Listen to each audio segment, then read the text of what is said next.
In the quiet town of Maple Hollow, nestled in the mountains of Oregon, crime was rare and gossip was currency. On the morning of October 18, 2022, the sound of a single gunshot shattered the town's illusion of peace. Police were called to the suburban home of Derek and Vanessa Holloway, residents known for their quiet lifestyle, manicured lawn, and Sunday morning church attendance. Inside, they found Derek Holloway slumped over the kitchen table, a bullet wound in the back of his head.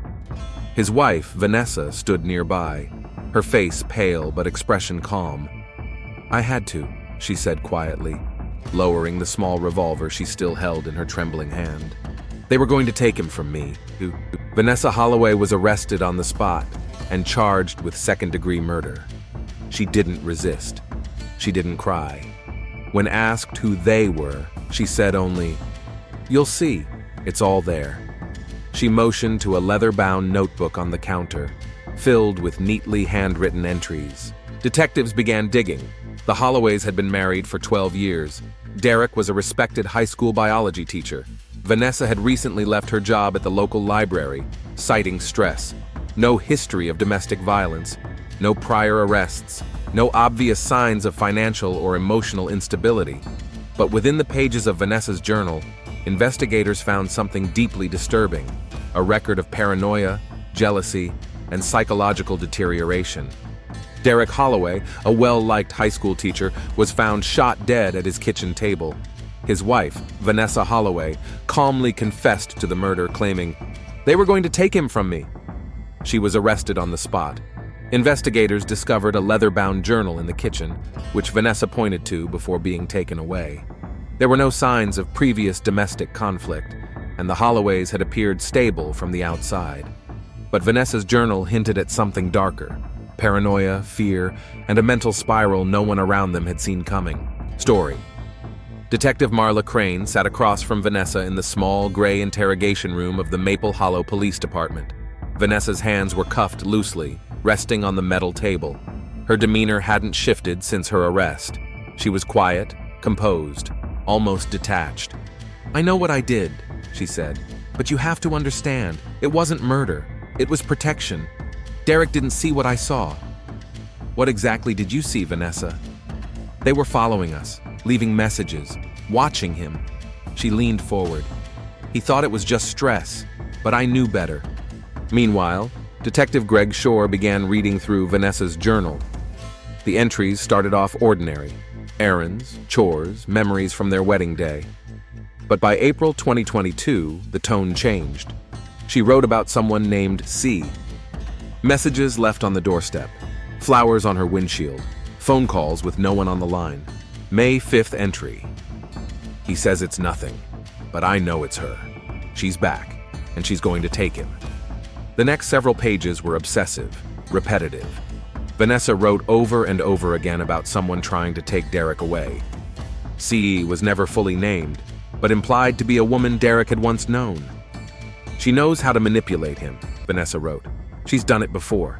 Detectives located a friend of Derek's from the high school, Laura Pennington, another teacher.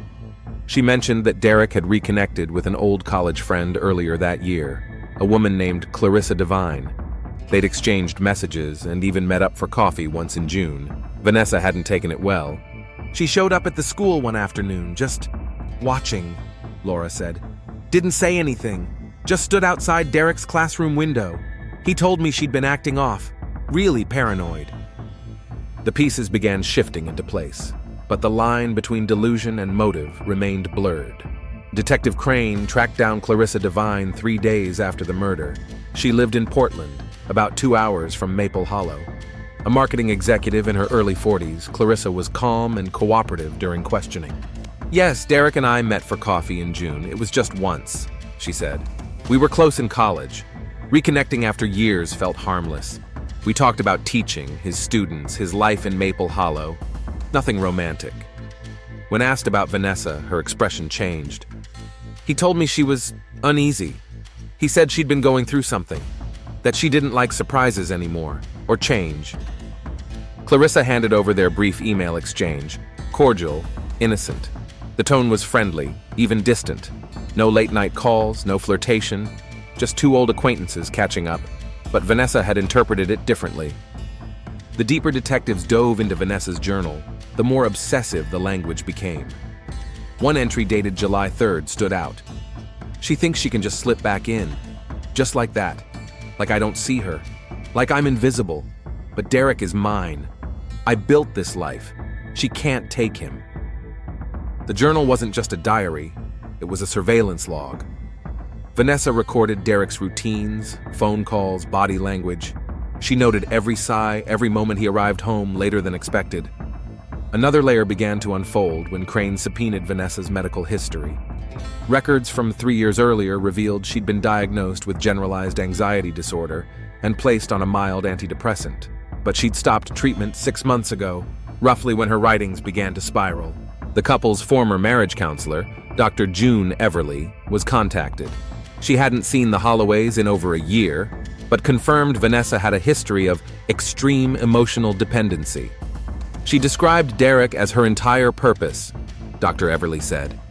And when he tried to introduce boundaries, she'd interpret them as abandonment. I recommended solo therapy for her. She refused. Back at the station, Detective Shore pieced together Vanessa's most detailed entries into a working timeline. A pattern emerged. Each spike in Vanessa's anxiety coincided with Derek attempting to assert independence, joining a local hiking group, applying for a grant, and most recently reconnecting with Clarissa. And yet no hard evidence of external threats had emerged. Detectives Crane and Shore obtained Derek's phone records and cross-checked them with Vanessa's journal entries. The results were chilling in their precision. On July 10th, Derek texted Clarissa a single line. "Good luck on the presentation." Vanessa's entry that night read, "He's slipping again. She's pulling him back. I feel it." July 27th, Derek had a staff dinner. Vanessa wrote, "He stayed longer than usual, came home smelling like wine. I checked his GPS. It's her. It's always her." But GPS showed Derek had gone straight from the restaurant to a gas station, then home. There was no affair, no secret meetings, no deception. But Vanessa's entries were relentless. She interpreted normal behavior as betrayal, kindness as disloyalty.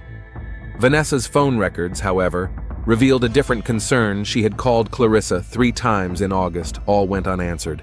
No voicemails were left.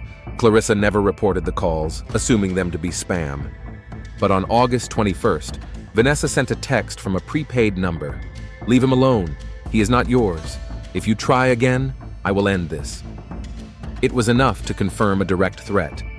Meanwhile, detectives reached out to Vanessa's longtime friend and former co-worker, Margaret Elson, from the public library. Margaret hadn't seen Vanessa in months, but said they'd grown distant after Vanessa left her job abruptly in March. She'd started acting withdrawn, Margaret said, always looking over her shoulder. She thought someone was watching her online. She even asked me if I thought her phone was being tapped. Margaret mentioned one particularly odd lunch in February. Vanessa spent most of it detailing a dream where Derek disappeared in a crowd, and Clarissa was the one pulling him away. "She was crying by the end," Margaret recalled. "She said, if someone tried to take him, I'd rather die, or make sure they did. I didn't take it literally, but now." The forensic team released its preliminary crime scene findings. There were no signs of struggle. The shot was delivered at close range, behind the left ear. No defensive wounds, 1 bullet-clean execution. Vanessa had made Derek tea, waited for him to sit, and pulled the trigger. There was no second thought, just silence. And then the call to 911 Detective Greg Shore visited the Holloway's neighbors on Sycamore Street. Most described the couple as quiet but friendly. Vanessa, they said, had become a little odd in recent months, more reclusive, less talkative. One neighbor, Joan Forrester, recalled an eerie interaction just 2 weeks before the murder.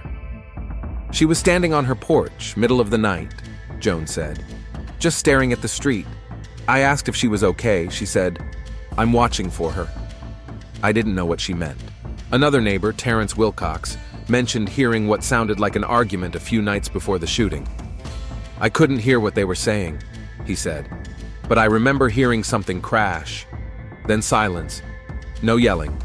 Just final." Back at the station, Shore pulled Vanessa's browser history. The findings were troubling. Over the last 4 weeks, she had searched. How to tell if your husband is cheating. Best poisons that don't leave a trace.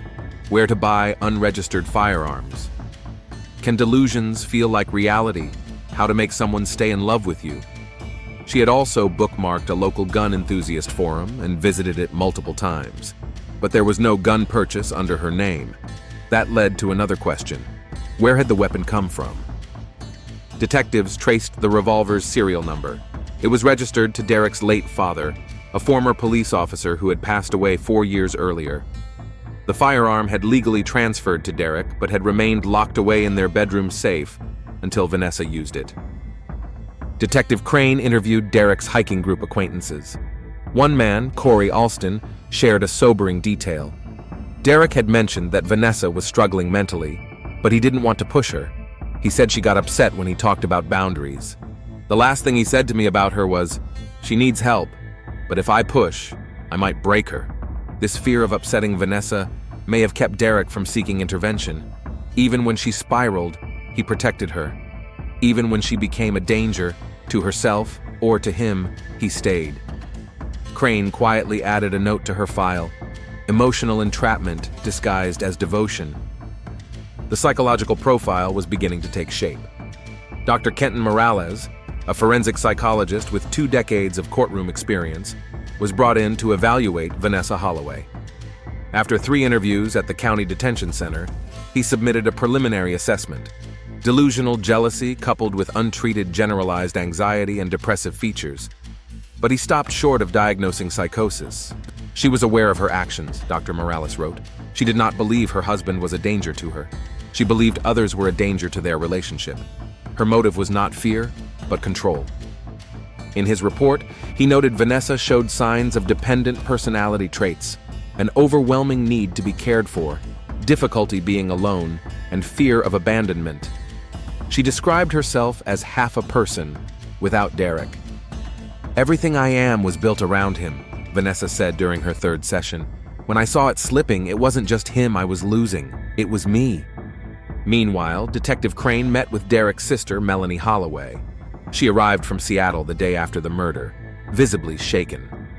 "I knew she was clingy," Melanie said, "but I didn't know it was this bad.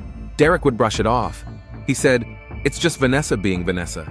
I asked him once if he was happy. He said, 'It's complicated.'" Melanie handed over a USB drive that Derek had given her 2 weeks earlier. "In case something ever happens," he had told her. The drive contained journal entries of his own, simple Word documents titled by date. They chronicled months of increasing tension. April 12th. "She asked me if I love her 3 times in one day. I said yes, but it felt rehearsed. She cried, for hours." June 30th.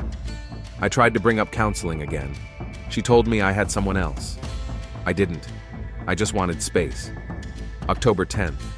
"I woke up and she was standing over me, just staring. She said she had a dream I left her, that I smiled while walking away." The last entry was dated 2 days before his death. "If I leave, she'll break. If I stay, I will." These entries painted Derek as a man slowly suffocating in silence. He loved her, or maybe he once did. But more than that, he felt responsible for her stability. That guilt may have kept him from seeking help, even when he feared her behavior was becoming dangerous. Prosecutor Julia Dempson stood at the head of the conference room table inside the district attorney's office, flanked by detectives, legal aides, and Dr. Morales. Pinned to a corkboard were 2 side-by-side timelines, one from Vanessa's journal and one from Derek's private documents. "We're looking at a woman who didn't snap," Dempson said firmly. "She planned, she researched, she waited, and then she pulled the trigger. This isn't a crime of passion. This is possession dressed up as protection." But defense attorney Richard Neely saw it differently. She didn't plan to kill Derek. She planned to stop losing him. In her mind, she wasn't committing murder. She was preventing abandonment. Neely announced their defense strategy would include a claim of diminished responsibility due to untreated mental illness and extreme emotional dependence. He requested a second psychiatric evaluation, this time by a private expert retained by the defense. The judge approved the motion. Meanwhile, Detectives Crane and Shore returned to Dr. June Everly, the Holloway's former marriage counselor. When asked if she believed Vanessa was capable of violence, Everly hesitated. She was emotionally unstable, yes, obsessive, but violent. She paused. I didn't see that. Though in hindsight, the warning signs were there. Derek spoke less and less in sessions. Vanessa dominated the conversation. It was all about her fears, her needs, her loneliness. Derek eventually stopped coming. She said he was tired, but I think he felt invisible. Everly admitted she'd considered filing a mental health referral. But Vanessa stopped showing up. I followed up once, but she declined further sessions. I regret not pushing harder. The prosecution continued building their timeline. On October 17th, the day before the murder, Vanessa had searched for "Can emotional trauma make someone disappear?" and "How to stop separation anxiety in adults." She also visited Clarissa Devine's LinkedIn page multiple times that week. But perhaps the most haunting detail came from a final journal entry, scribbled the night before the murder. "If I can't silence the voices, I'll silence the noise. Tomorrow we will be alone again, just us. No more threats, no more confusion, just peace." Dr. Ellen Strauss, the defense's psychologist, submitted her evaluation of Vanessa 3 days before the pre-trial hearing. While her conclusions echoed those of Dr. Morales in some respects, Strauss framed Vanessa's actions in a more clinically empathetic light. "She is not psychotic," Strauss said during a deposition, "but she is profoundly emotionally unstable, suffering from long-term untreated dependent personality disorder with features of obsessive jealousy. Her grasp on reality was compromised by intense fear, not of physical harm, but of abandonment. Her world was built entirely on Derek's presence. The perceived threat of losing him, to anyone, even in his thoughts, was catastrophic to her psyche." Prosecutor Dempson pushed back during cross-examination. "But she understood that killing Derek would end his presence forever. How does that align with a fear of losing him?" Strauss replied, "To someone in Vanessa's psychological state, death can appear as a form of preservation. If she could not have him alive, no one else could either." The judge ruled that both psychological assessments would be admissible in court, including Vanessa's final journal entry. The prosecution would frame it as premeditation, the defense as a cry from a fractured mind. Clarissa Devine was subpoenaed. Initially reluctant, she agreed to testify. "If my presence helps show the truth," she told prosecutors, "then I'll stand there and say what needs to be said." She would testify that there was no affair, no inappropriate contact, and that Derek appeared emotionally fatigued the last time she saw him. Jury selection began with over 90 potential jurors screened for views on mental health, domestic roles, and the credibility of written evidence. Questions were sharp. Do you believe emotional abuse can be just as damaging as physical violence? Do you think someone who appears calm and composed can still be mentally ill? Is premeditation always incompatible with psychological instability? 12 jurors and 2 alternates were chosen, balanced in age, gender, and background. Quiet tension filled the courtroom on the morning of opening arguments. Prosecutor Dempson rose first. This was not about fear. It was not about protection. It was about control. Derek Holloway wanted air, space, autonomy. His wife Vanessa couldn't allow it, so she ended his life to preserve her illusion. Later, defense attorney Neely countered, "This was not a cold-blooded killing. It was the act of a woman drowning in her own mind. She needed help, not handcuffs. She reached a breaking point after years of untreated illness and desperation." As both sides rested their opening arguments, everyone understood. The trial would come down to whether the jury saw a calculating murderer or a woman lost in her own unraveling mind. Clarissa Devine's testimony opened the second day of the trial. She spoke calmly but with visible discomfort. "I hadn't spoken to Derek in years," she said. "We reconnected briefly, one coffee. He seemed tired, emotionally, not physically. I asked if he was okay. He said something like, 'It's hard to explain. She needs everything from me and I've got nothing left to give.' That was the last time I saw him." Dempson nodded to the judge and entered into evidence a screenshot of their message exchange, cordial, infrequent, and entirely non-romantic. "Did you ever encourage or initiate anything romantic with Mr. Holloway?" Dempson asked. "No, never. The defense declined to cross-examine. Later that day, the jury heard from Dr. Morales, the prosecution's forensic psychologist. Vanessa knew what she was doing, he testified. She planned it, she executed it, and then she called 911. She was lucid. There was no break from reality. He read excerpts from her journal. "She won't win. I will end this. He's slipping away and I won't let it happen." Then came Derek's journal, entered through the testimony of his sister Melanie. As she read his words aloud, the courtroom fell silent. "I'm not afraid of her physically. I'm afraid of what she'll do if I leave, not to me, to herself, or both of us." The entries showed a man increasingly resigned to emotional captivity. The defense objected to the journals being characterized as a call for help, but the judge allowed them to remain in evidence, noting their relevance to Derek's mental state and fear. Vanessa sat motionless throughout. She did not look at Clarissa or Melanie. Her hands were folded, her gaze stayed low. On day 3, Dr. Ellen Strauss testified for the defense. Vanessa is not a monster. She is a severely mentally unwell woman who lived in constant emotional panic. Her life revolved around Derek. The idea of losing him, real or imagined, was interpreted by her mind as death. Strauss described the final journal entry not as a murder plan, but as a dissociative rationalization, a delusional effort to regain peace through irreversible means. Dempson's cross was clinical, and she knew where the gun was. She knew how to load it. She made him tea, waited for him to sit, then pulled the trigger without a word. Is that what delusional dissociation looks like? Dr. Strauss paused. Sometimes, yes. The jury remained composed, but the weight of the testimony was building. The courtroom held its breath as the defense made a critical decision. Vanessa Holloway would testify. She took the stand quietly, hands clasped in her lap. Her voice trembled as she began. "I loved him," she said. "I didn't know how to be without him. Derek was my compass, my calm. But something changed. I felt like he was slipping away. Every time he smiled at his phone or stayed late, I panicked. I saw her face everywhere, even when it wasn't her." Attorney Neely asked, "Did you believe Derek was having an affair?" Vanessa hesitated. "I believed I was losing him. Whether it was her or someone else didn't matter.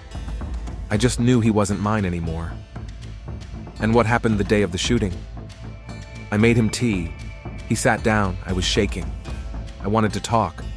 I wanted to ask him to stay, to choose me, but I couldn't speak. My hands moved on their own. I pulled the trigger." On cross-examination, Prosecutor Dempson was firm but composed. "You claim your hands moved on their own, but you unlocked the safe, loaded the revolver, walked into the kitchen, waited for him to sit. Does that sound involuntary to you, Mrs. Holloway?" Vanessa didn't respond. Her face crumpled, and for the first time she cried. The jury recessed shortly after. Final statements began the next morning. Dempson's closing argument was clear and concise.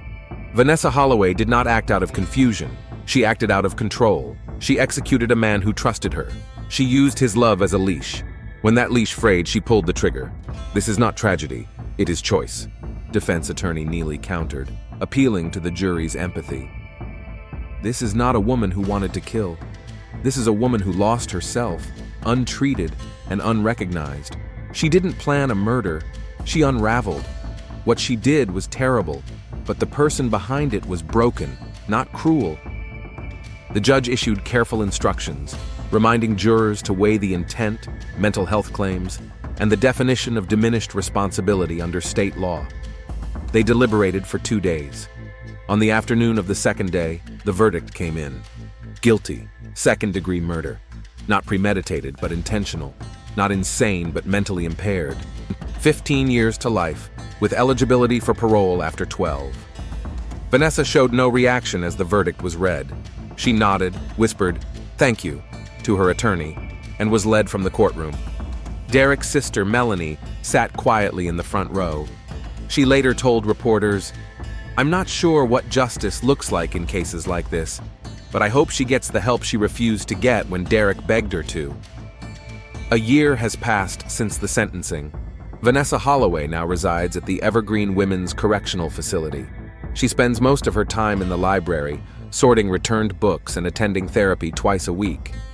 In her intake report, her psychological profile listed her as low risk for violence toward others, but high risk for emotional dependency and depressive relapse. She's quiet, one counselor said, polite, but she never talks about Derek unless asked. And when she does, her language is still possessive.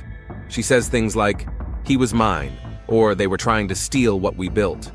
She hasn't truly separated grief from control. Meanwhile, a quiet movement has begun outside prison walls.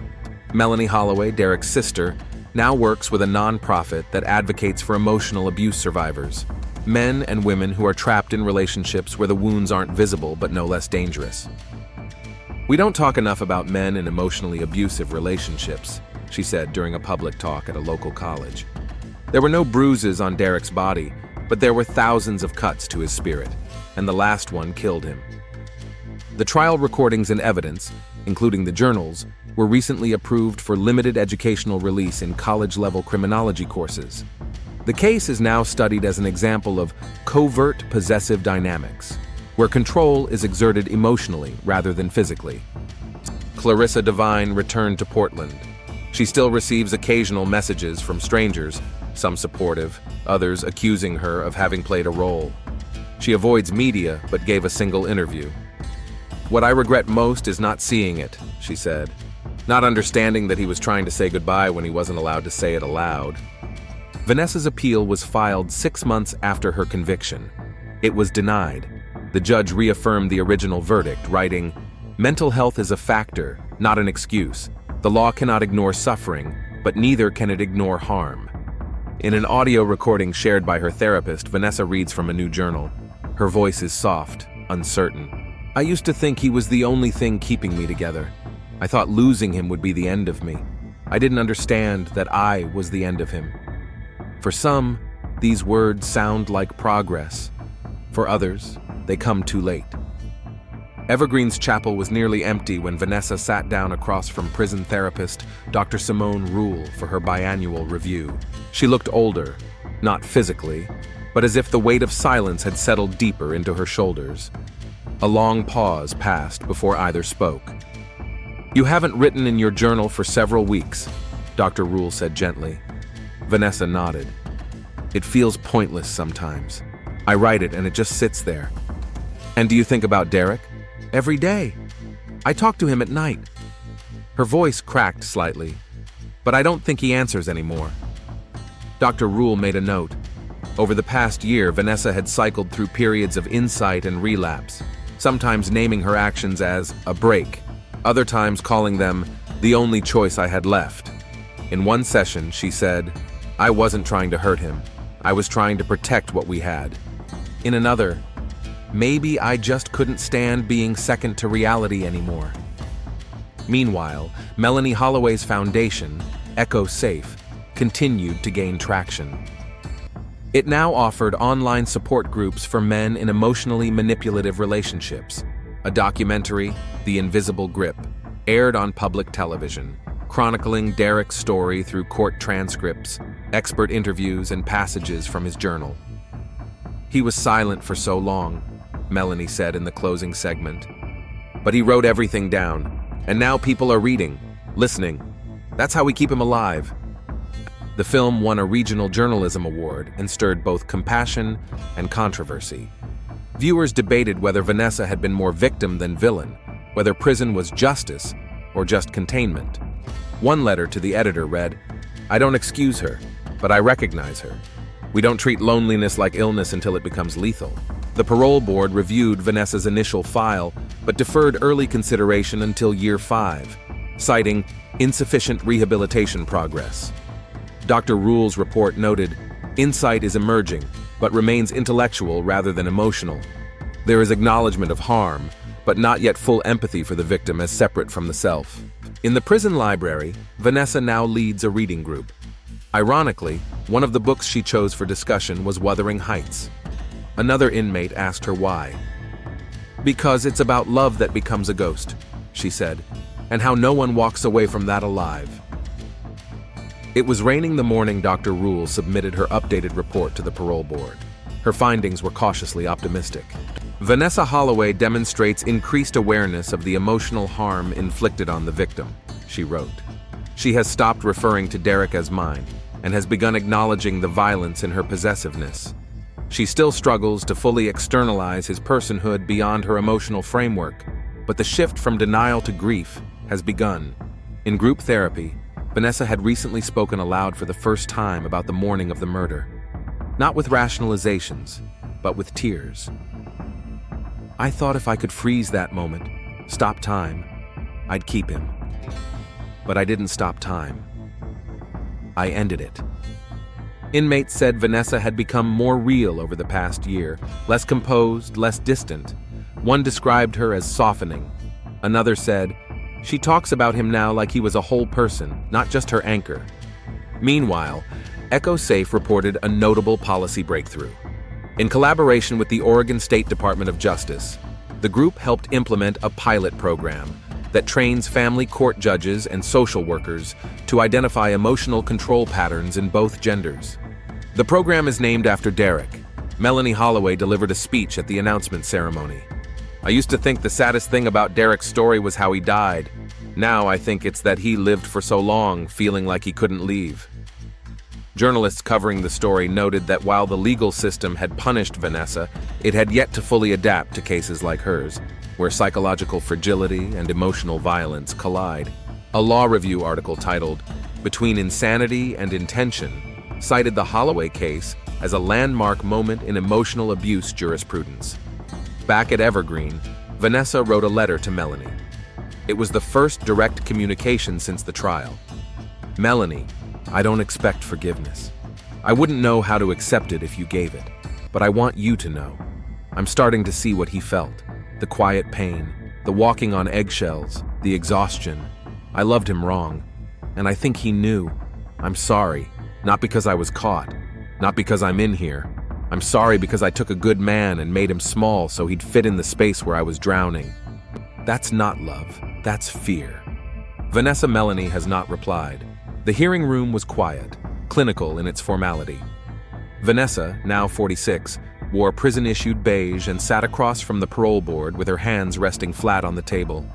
Her hair was shorter, grayer at the edges. The room was filled with a strange tension, expectation, not sympathy. One of the board members asked the first question. "Miss Holloway, why do you believe you are ready for release?" Vanessa hesitated. Her voice was low but steady. "I don't know if I am, but I know that I'm not the woman who picked up that gun. Back then, I thought love meant possession. I confused silence with safety. I wanted Derek to stay, but I never asked myself if he wanted to." She reached into a folder and produced a worn notebook, the one she'd started in therapy during her 3rd year at Evergreen. "I've been writing what I call the undoing. It's not about changing the past because I can't, but it's about unlearning the things I believed about love, control, and fear. It's a confession, not for sympathy, for accountability." The board reviewed the psychological evaluations, Dr. Rule's latest letter, and Vanessa's behavior record. No infractions, positive engagement in programming, a quiet presence, respected but distant from prison politics. The board then invited victim representation to speak. Melanie Holloway entered the room for the first time since sentencing. She stood before the panel, composed and solemn. "My brother was a good man, a quiet man, and the last years of his life were spent trying not to hurt the person hurting him," she began. "This isn't about vengeance, it's about caution. Vanessa says she's changed. Maybe she has. But remorse doesn't undo death." She paused. "She took away the only family I had, and for years I hated her, but now I just want to make sure she never gets the chance to do this to someone else." Vanessa didn't look up. The board adjourned. Deliberation took 4 hours. Later that evening, the decision was issued. Parole denied. The board cited progressing insight but incomplete emotional rehabilitation. A new review would be allowed in 2 years, with continued documentation of psychological growth. Back in her cell, Vanessa sat with the rejection letter for a long time. Then she opened her notebook and wrote a single line. "I will carry the echo of him longer than any sentence." Melanie left the facility without speaking to the press, but in a brief email to a local journalist, she wrote, "She wants release. I want prevention. I think we both have more work to do. 7 years have passed since Derek Holloway's death. In October, Vanessa sat once again before the parole board. This time, the hearing room was filled with something different, not just silence or remorse, but endurance. Her therapist, Dr. Rule, sat behind her, as did a representative from Evergreen's mental health unit. The board reviewed the updated report. Vanessa Holloway demonstrates sustained introspection, consistent engagement in therapeutic programs, and has developed capacity for external empathy, particularly toward the victim. Her writings show less self-reference and more focus on Derek's experiences, thoughts, and desires independent of her own narrative. Vanessa read a prepared statement, eyes level, voice calm. "I used to think I lost control the day I shot Derek, but now I know that control is what drove me. Not in violence, but in silence. I didn't scream. I didn't rage.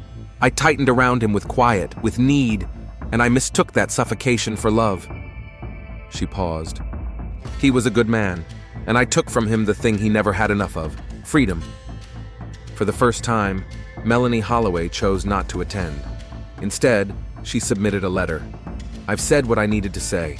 I don't know if Vanessa is redeemed, but I know I'm tired of defining my life by what she did. My brother deserves peace. So do I. The board will do what it must. I release the rest." Outside the facility, EchoSafe opened its first residential program for men fleeing emotionally abusive relationships. It was called the Holloway Center. Media coverage of the parole hearing was subdued. The public's fixation had faded, but not the legacy. One headline simply read, "7 years later, the story still echoes." After a 1-week deliberation, the board reached its decision. Parole granted. Release scheduled for January of the following year under conditional supervision, including continued therapy, community service with victims' support groups, and a strict no-contact order with Derek's family or any case-related parties. Vanessa didn't cry. She didn't smile. She thanked the board and returned to her cell. There, she opened her notebook and wrote, "I won't outrun what I did. I won't pretend to. But I can walk forward, barefoot, slow, and honest." When asked by her therapist what she would do on her first day outside, she said, "I'll stand still. I think that's where I was supposed to begin all along."